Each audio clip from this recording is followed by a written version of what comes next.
Here's the run. 1, 2, 1, 2, 3, 4.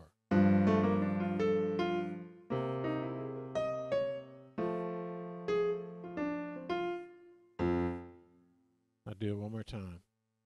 1, 2, 1, 2, 3, 4.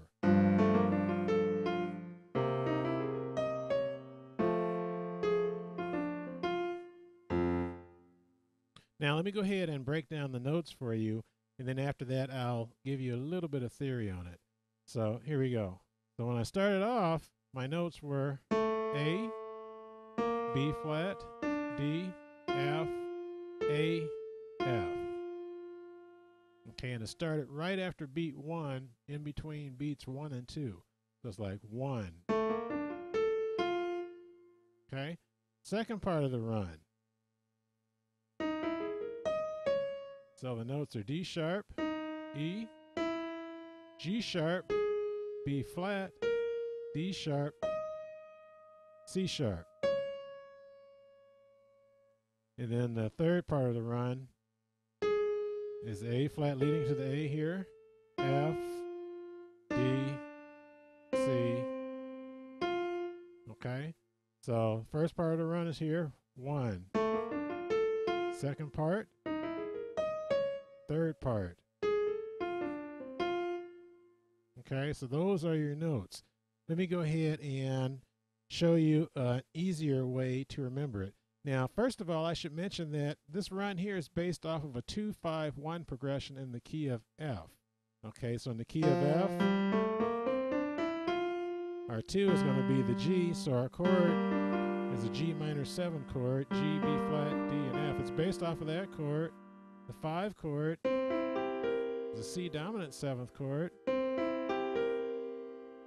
to the 1 chord, F major 7 chord.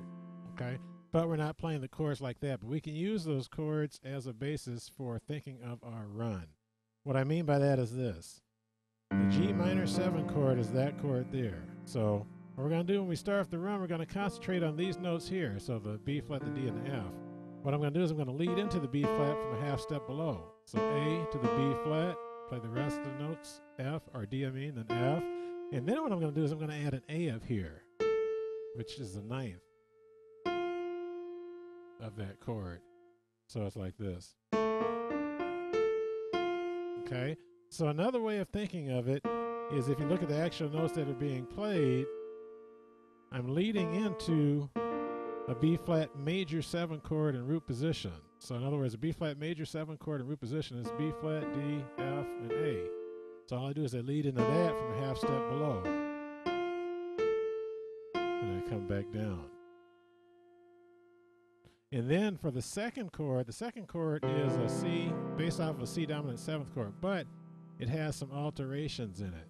What I'm actually doing is I'm playing the 3, playing the sharp 5, which is going to be G sharp. I got the regular dominant 7, the flat 7, which is B flat.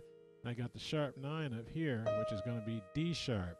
And if you're not familiar with the music theory, don't worry about it. Just go with the notes for right now, and you can learn the theory as to how these relate to each chord a little bit later on. So those are the notes that I'm playing. Okay, when I add this note here, that's technically a D flat, be a flat 9 based on the key. I think I called it C sharp, but technically it's a D flat here. And then when I ended on the last chord, the last chord is based off an F major 7. So what I did, I led into the 3rd, so from a half step below. And then I came down to the F.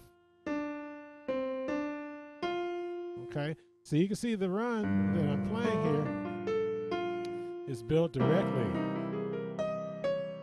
off of the chords. Okay, so there's many ways to create runs. You can base runs off of chord tones, which I've done in this instance here. You can also base runs off of scales or modes, things like that. You can base runs off of a combination of the two, or you can base runs that have nothing to do with the chords, kind of get you outside a little bit. But anyway, if you are interested in learning more about runs and things like that, come over to my website, easypiano.com. I do have 7 free lessons that you can sign up for, and I have a host of over 50 new programs, or not new programs, but over 50 programs that cover all ranges of playing.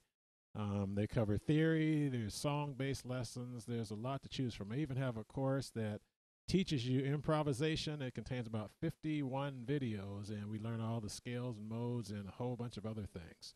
So anyway, thank you for watching, and I hope you enjoyed your lesson.